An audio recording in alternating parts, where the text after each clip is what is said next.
1929 он. Монгол улсы хуучнаар зөвлөлт холбоот улсын хоорондоо байгуулсан хамтын ажиллагааны гэрээний дагуу хувийн нийлүүлсэн техникийн нэвтрүүлэх газар буюу Монгол Трансыг 20 автомашинтайгаар байгуулсан. Тэр үед улсын нийслэлээс 503 км-ийн зайд орших Сүхбаатар аймаг руу ард иргэд 1-2 хоног явж хүрдэг байсан юм. 1940 он. Зам тээврийн ам байгуулагдаж Монгол техникийн ерөнхий хороо авто тээврийн хэрэг эрхлэх газар нэртэй боллоо. Тэр үед улсын нийслэлээс 280 км-ийн зайд орших Дундов аймаг руу бүтэн 6 цаг явж хүрдэг байлаа. 1975 он. Авто тээврийн төв диспетчерийн удирдах газрыг ачаа тээврийн удирдах газар, зорчигч тээврийн үйлчилгээний төв гэсэн хоёр байгууллага боллоо. Тухайн он жилүүдэд Ховд хот руу нийтийн тээвэр 5 хоног явдаг байлаа. 1991 он. Засгийн газрын 330 тод тогтоолоор засгийн газрын авто тээврийн нэгтгэлийг татан буулгаж, тээврийн бирж, буудлын үйлчилгээний компани байгуулагдаж байлаа. Улаанбаатараас өндөр хан хүрэхэд автомашин зогсолтгүй давшилахад 12 цаг зам туулдаг байлаа. 2004 он. Зам тээвэр аялал жуулчлалын яам байгуулагдсанаар тээврийн газрыг тээврийн үйлчилгээний төв болголоо. Энэ үед засмал замгүй аймагуд руу иргэд хонон онжин явдаг хэвээр байлаа. 2012 он. Зам тээврийн яам байгуулагдсан. 2012-оос 14 оны хооронд 2 жилд 2500 км зам барьж 6 аймгийн нийслэлтэй холболоо. 6 аймгийн нийслэлтэй холбохоор барьсан замын урт нийтдээ 1162.2 км. 2014 он. Монгол улсад авто замын салбар үүссний 85 жилийн ой тохиож Монголын замчид жилд 20-30 км хатуу хүчилтэй зам барьдаг байсан бол доод тал нь 1800 км хатуу хүчилтэй замыг ашиглалтанд оруулж хөгжлийн нэгэн шинэ хуудас аль хэдийн тавигджээ.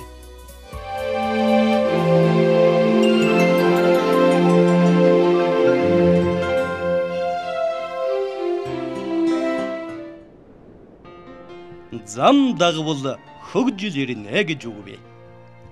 Холын аймгийнхны хувьд хот явна гэдэг төв алгасах дайны байсан цаг саяхан мэт. Авто замын салбар дөнгөж чөгжиж байх үед зөвхөн Улаанбаатараас гараад Багнуур хүртэл автозамаар яваад л цааш сайжруулсан зам Шорон замаар гисээр зүүн аймагуудад очихын тулд хэдэн өдрийн турш энхэл донхол газраар цагаан тус татуулан явдаг байсан. Мон иргэдийн хувьд 5 тухаас илүүтэй туулах чадвараар нь фургон, УАЗ 469 зэрэг Орос сах нарын яс сайтай тэргүүдийг хөлгөлөхөөс өөр сонголтож байсангүй. Харин одоо бол даяаршил, техник технологийн хөгжлөөс үүдэн монголчууд хүссэн орноос сонирхсан автомашин авах боломж бий болж замчдын нөрийн хөтөлбөр шингэсэн юм. Үлгэрч одоо бүтээн байгуулалтын ажилд орон даяар явагч байгаа Ахмад замчны хувьд үнэхээр баяртай байна. Би 1962 оноос хойш автозамын салбарт ажиллалаа. Бид улс орны гол хот хоорондын замыг барих гэж 1973 онд Улаанбаатараас баруун чиглэлд анх хар замын ажлыг эхлүүлж байсан юм. Тэгэхэд бид жилд нэг 20-30 км зам барьж өөрхөнгөө хүртэл 420 км замыг 20 жилд барьж байлаа. Тэгэхэд өнөөдөр Монголын автозамчид улс орны хэмжээнд жилд хэдэн мянган километр юм барьдаг ийм сайхан хүчин чадалтай болсонд Ахмад замчны хувьд, Ахмад инженерийн хувьд үнэхээр баяртай байна. Монголын автозамчид жилдээ 20-30 км хатуу хүчилтэй автозам барьдаг байсан түүх бидэнд бий. Тэгвэл өнөөдөр жилдээ 1800 км автозам барьдаг болсон нь замын салбарт ажиллаж байгаа замчдын ур чадвар, замын компаниудын техник тоног хөрөмжийн хөгжил хэрхэн хөгжингүй болж байгааг гэрчилнэ. Замын салбарт ажиллаж байгаа инженер техникийн ажилчдын мэргэжил улам нарийсаж байна.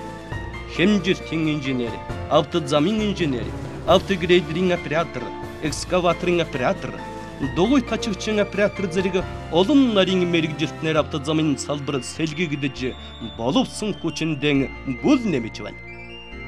Мөн энэ салбарт ажиллаж байгаа мэргэжилтнүүдийн дийлэнхэн залуучуудын ажлын бүтээмж улсын хөгжлийн түүчээ болсон автозамын салбарт түрэн орж 21 аймаг Улаанбаатар хоттой хатуу хужилтай замаар холбогдож дуусахад ойрхон байна. За өнгөрсөн 2 жилийн хугацаанд автозамын салбартны 2500 км хатуучлалт авсан байж байгууллаа. Өнгөрсөн онд бид нар 1800, энэ жил 700 гаруй км автозамыг барьж байгуулж байна. Нийтдээ 6 аймгийн төвийг холболоо. Өнгөрсөн жил бид нар 3 аймаг буюу Баянгор, Дундгой, Дорногов гэсэн 3 аймаг болчихсон. Энэ жилийн хувьд бид нар 3 аймаг олохоор зорилт тавьсан. Сүхбаатар, Хөвсгөл, Өмнөговь аймгийг бол өнгөрсөн сард бид нар хөдөлгөөнийг нээсэн, албаж дууссан. За Хөвсгөл аймаг өнөөдрийн мэдээгээр ингээд дуусч байна. Эх 7 хоногт бид нар хөдөлгөөний нэг ажлын ажиллагааг явуулна. За Баруун урт хот холбогдоход 8 км хучих дутуу. Эх 7 хоногт холбогдчихно. Тэгэхээр зам тээврийн яам бол тавьсан зорилттой бол ингээд 2 жилийн хугацаанд ажилдаа биелүүлээд явж байна. Түүхэд 85 жилийн ойтойгон золгож байгаа автозамчдын ажил дуусахгүй. Улам ундарсаар. Тэд энэ их ажлынхан хажуугаар ойн баяран салбарын хүрээнд тэмдэглэж байна.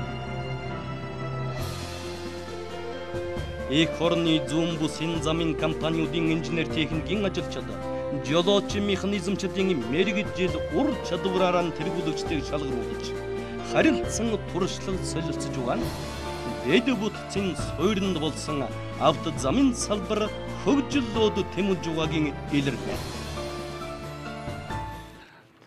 Монголын автозамчид бас 2013 онд 1800 км зам барьсан. Энэ онд 800 гаруй орчим километр зам барьж байна. Бид нар бас ойн арга хэмжээнд бол замчдын мэргэжлийн тэмцээн зохион байгуулахаар явуулж байгаа. Тэр нь бол инженер техникийн ажилчдын дунд, тоног төхөөрөмж барьдаг операторуудын дунд гэх мэтлэн зохион байгуулж байгаа. Бид нар бол бас энэ тэмцээнийг бол Улаанбаатар хотод ч юм уу нэг газар төвлөрч явуулаагүй. Ягаад гэвэл зам одоо барьж байгаа. Одоо жишээ нь зүүн бүсэд барьж байгаа яг газар нь тэр объектээр нь ажиллаж байгаа тэр компаниудад зохион байгуулж байгаа. За манай компани 2013 онд Өндөр хаан баруун урт чиглэлийн 130.6 км замын ажлыг эхэлсэн. Өнөөдөр ингээд 14 онд биднес гэрээ төсөөрөө ингээд энэ 130 км замын хатуучтай автозамын ажлыг гүйцэтгэж ерөн дуусчтандаа явж байна. Тэгээд энэ жил Монголын автозамын систем үүсгэн байгуулсан 85 жил болж байгаа. 85 жилийн хүрээнд бүс бүсээр нь төвийн бүс, баруун бүс, зүүн бүс, хойд бүс гэсэн ийм ангиллаар ингээд автозамчдын мэргэжлийн уур чадварын тэмцээн зохион байгуулдаг. Ингээд зүүн бүстэй ингээд 10-аад автозамын компани үйл ажиллагаа явуулж байгаа.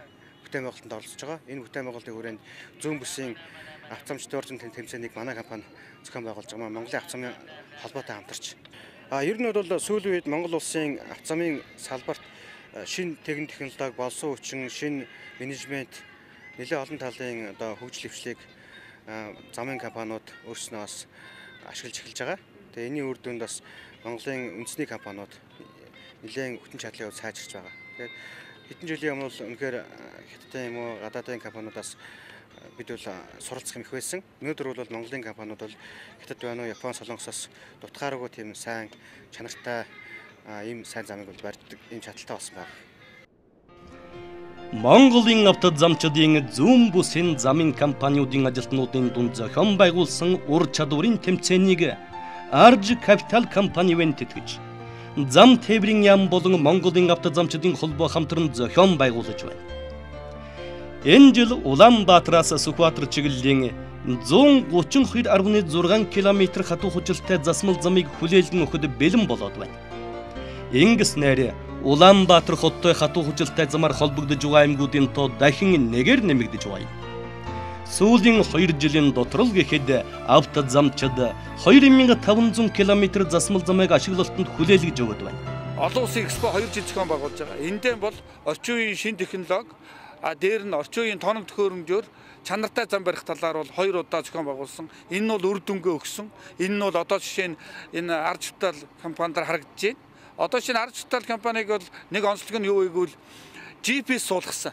Одоо автогрейдердээ, эндүүндээ бүх үзүүлэлт. Энэ нь бол ягаад гэвэл тэр дэгш налууг бол өөрөө тэр одоо оператор бол одоо энэ ур чадвар шаардахгүйгээр явдаг болсон. Урд нь бол одоо сайн операторууд ч одоо энэ тэнд үнэлэгдээд яваад гэдэг ийм учиртай байсан. Одоо тэрнийг бол эвдэж ингэж ажиллаж байгаа. Ер нь бол замыг ингээд барих нэг хэрэг. Тухайн засгийн газар юм уу, тухайн яамыг одоо хариуцж ирсэн хүн бол замыг бол аль болохоор тухайн жилдээ урт барьчих гэж боддог. Дараа нь засвар ажилтныг бол ерөөсөн хариуцсан хөрөнгө мөнгийг тавьдаг. Тэрнээс бид нар ч гэсэн одоо өлсөлттэй адилхан энэ зам чинь бас дээгүүр нь өвөл хөлдөж 100 гисэж, дээгүүр нь өндөр ачаал явж, энд бол таарсан хөрөнгө тавьж байнга арилжах хэрэгтэй. Энэ сум орны хөгжилд бол энэ зам бол яг иргэдэд бодиттой харагдахгүй ч гэсэн техникийн цаг хугацаа, хурд хүчний маш их бүтээн байгуулалт болно. Хоёрдугаар, нэгдүгээрт бол ядаж хийх ажлууд бол хурдтай Улаанбаатараас наашаа ирлээ гэж бол 2 дахин цаг хугацааг хожиж байгаа учраас тэр чанараар бүтээн байгуулалт бол үр нөлөөг өгдөө гэж үздэг. Ажил хийвэл ам тосноо гэдэг. Хийсэн бүтээснэрийн өрсөлдөх сайхан. Монголын автозамчид шилдэгүүдэн шалгаруулж байгаа энэ үйл явдал дээр буюу 2014 оны 10 дугаар сарын 16-ны өдөр зам тээврийн сайд ганц өх бүтээн байгуулалтын ажилд гар бие оролцож заман хугацаанд нь барьж дуусгасан зам барилгын гүйцэтгэгч зөвлөх компаниудад батламж гардуулан өгсөн талаарх мэдээг явууллаа. Автозамчдын дундаас тэргүүний замчин, онцо тээвэрчин тэмдгээр олон хүн ингэрэмилсэн. Хэмжилтийн инженер, автозамын инженер, автогрейдерийн оператор, экскаваторын оператор, дугуйтчгийн оператор гэдэг хүний нарийн ур чадвар шаардсан мэрэгчлэл энэ салбарт бий. Экскаватор операторын төрөлд 2 дугаар шагнал авлаа. Энэ экскаватор оператороор ажиллаад 2012 оноос ажиллаж байгаа. Сэтгэл өндөр байна. Мэдээж өндөр байлгийнхаа баг хамт олноор 1-р орлоо. Манай компани бол ацамын салбарт чанарыг нэгт хөрвүүлж авдаг. 3-р баримт орлоо. Ер нь таны ажлын одоо онцлог ямар вэ? Би ч одоо 22 жил болж байгаа автогрейдер. Манай хийж байгаа ажил автогрейдер гэдэг бол одоо үндсэндээ замын одоо хамаг нарийн юм хийдэг одоо өөрөөр хэлбэл замын барьдаг одоо ганц техник гэж одоо хэлж болно. Ер нь бусад инженерийн салбарыг бодох юм бол Монгол орны бүтээн байгуулалт байгальд хоргоо ер нь зам гэдэг нь өөрөө буйны үйлс байдаг. Замаар явсан хүн болгоо баярлж идэг. Тэгээд зөвхөн бүсээ ур чадварыг уралдаанд ороод 2 дугаар байлжсэн. Одоо их орныхоо бүтээн байгуулалт оролцоо тэгээд Энэ салбарт үндсэн ажилчнаар 8600 гаруй хүн ажиллаж, төр ажилтнаар 12000 хүн ажиллаж байна. Нийт ажлах садын 80% нь эрэгтэй, 20% нь эмэгтэй. 30% нь 45-аас дээш насныхан. За замын салбарын ажилчид бол одоо удирдлагын чанартай ажил эрхэлдэг. Одоо 4 сард гараад 12 сар болтол ажилладаг. Энэ хооронд бол бид нар бороотой, цастаа уралдаж тийм ээ ажлыг хийдэг. Тэгээ маш богино хугацаанд маш чанартай замыг замчид байн цаг наргуу бол хийж гүйцэтгэдэг байгаа. Тэгэхээр хөдөлмөрийн нөхцөлийн талаар ярих юм бол байнгын хээр гадаа, тоостой, шороотой ийм орчинд бол ажил хийж байгаа. 7 сар ажиллахдаа энэ хүмүүс 12 сар ажилласан хүнтэй ижлэхэн хэмжээний илүү цаг ажилладаг. Тэр үлдсэн одоо цагаа өвлөн амардаг. Өмнө говь, Баян хонгор, Хөвсгөл, Сөхбаатар, Дунд говь, Дорн говь аймгийн төвүүдийг нийслэлтэй хатуу хүчилттай замаар холбож дууслаа. Шинжлэлийн засгийн газар 2016 он гэхэд бүх аймгийн төвийг нийслэлтэй хатуу хүчилттэй авт замаар холбох томоохон зорилтыг дэвшүүлээд байгаа бөгөөд нийтдээ 5400 гаруй километр автозамын ажил хийхээр төлөвлөсөн. Үүнээс сүүлийн 2 жилийн хугацаанд 2500 км автозамыг барьж бүтээн байгуулж чадсан байна. өнгөрөх чонд дорн говь, дунд говь, Баян Хонгор аймгийн төвүүдийг нийслэлтэй хатуу хужилтай замаар холбосон бол энэ жил Өмнө говь, Хөвсгөл, Сүхбаатар аймгуудыг нийслэлтэй хатуу хужилтай замаар холбоод дуусгав. Өнөөдрийн байдлаар Хөвсгөл аймаг 4 км, Сүхбаатар аймаг 13 км замын хужилтын ажил үлдээд байна. Энэ нь ирэх 7 хоногт Сүхбаатар, Хөвсгөл аймгуудын замын ажил үндсэндээ дуусна гэсэн үг байна. Энэ Монгол барьж байгаа бүх зам технологийн хяналт, хөндлөнгийн хяналтын баг ажилтдаг. Тэр хөндлөнгийн баг нь яадаг вэ гэхээр энэ замыг чанартай авирах, технологийн дагуу барах үргэлж хүлээж байгаа асуудал. Шаардлага технологи бод одоо нөгөө нэг олон улсын стандарт нэгдсэн центр гэж яриад байна. Манайх ямар стандарттай вэ? Манайх ширээс ааштай шүү дээ. Америкийн нэгдсэн улсын стандартаар гэж. Сүүлийн 10 жилд нь хэрэгжиж байгааг ааштай явуулдаг. Замын технологи гэдэг чинь одоо уул хөрсөөс агуулгаас эхлүүлээд тэгэл 70-ийнхаа үеүдэг яг өөрийнх нь стандарт заасан хэмжээнд зузаантай бариулах. Тэгээд дээд туршилтын дээр нь мөн технологийн барилгын материалыг хэрэглэж байгаад нь хяналт тавьж байгаа шүү дээ. Өөрөөр Сүхбаатар 132 45 гэдэг нь хоёр өөр объект яваад байгаа шүү дээ. Эхнийх нь бол өндөр хан чиглэлээс 45 км яваа асфальттай явуулж байгаа. А эдний бол энэ Арш Капиталын компани барьж байгаа зам бол 132 км. Сүхбаатар аймгаас нааш яваа. Тэгээд энэ 45 км чинь улсын нөгөө дорн төмбөрийн чиглэлийн замтай өгч холбогдож байгаа зам. Энэ бол дууссан одоо. Та нар яваад ирсэн байх цагаан шугам энэ яваад хийгдэж байгаа шүү дээ. Монголын автод замчид 2012-оос 14 онд нийтдээ 2500 км автод зам барьснаас зөвхөн 6 аймгийг нийслэлтэй хатуу хужилттай авто замаар холбоход улсын төсөв, хөгжлийн банк, гадаадын зээл тусламжийн хөрөнгө оруулалтаар нийтдээ 450 гаруй тэрбум төгрөг 50.2 сая Америк долларын төсөв төртгийн ажил хийж гүйцэтгэсэн байна. 6 аймгийг нийслэлтэй холбохоор барьсан замын урт нийтдээ 1162.2 км. Энэ бүтээн байгуулалтад гадаад дотоодын 17 гүйцэтгэгч, 10 зөвлөх компани 3829 ажиллагч, 2400 орчим машин механизм ажиллажээ. Үүний дотор дотоодын 12 компани, гадны хөрөнгө оруулалттай 5 компани ажилласан байна. Дотоодын компаниуд хийж бүтээж чадж байна. Гэхдээ сайнны хажуугаар сайр бол зам хөгжил дагуулж, орон нутгуудыг холбосон зам дагуу иргэдэд хүртээмжтэй үйлчилгээний цэг, үйлдвэрийн арьон дутмаг байгаа нь замын эдийн засгийн эргэлтийг удаашруулж байгаа хэрэг. Бас замчдыг тухайн онд нь замыг бариул дуусгахаар шийдвэр гаргаж ажилласан. Анхандаа бол манай замын компаниуд бол за одоо жилдээ бид нар барь дуусгахгүй одоо эн чинь үнэн бид нар чадахгүй гэд анхандаа жаахан балмагжсэн бол хоёр дахь жилээс нь бол үнэхээр сайн ажиллаж байгаа тоног төхөөрөмж, инженер техникийн ажилчид зохион байгуулалтанд эрс сайжруулснараа бол замчид бол үнэхээр тухайн ондоо гэрээд хийж ажиллаан бол хийж дуусгаж байна. Монголын замчид гэрээд хугацаанд заман барьж дуусгана. Энэ бол түүхэн дээд амжилт. Монгол улсын алчил засгийн газрын түүхэнд хийж байгаагүй бүтээн байгуулалтыг хийлцсэн автод замчиддан баярлсан талархаснаа салбарын сайд нь энэ ярьж хэлж байсан. Дээд бүтцийн дээд бүтц болсон засмал зам Монгол улсад эрчимтэй хийгдэснээр Холын аймгийнхны хувьд Бээжин хүрэх дайны хугацааг туулдаг байсан бол одоо хэдхэн цагийн дотор сүнгэмтэл давхиад хүрэх газраа саадгүй хүрдэг боллоо. Монгол түмний алтан шар зам өлзийтэй байгээ.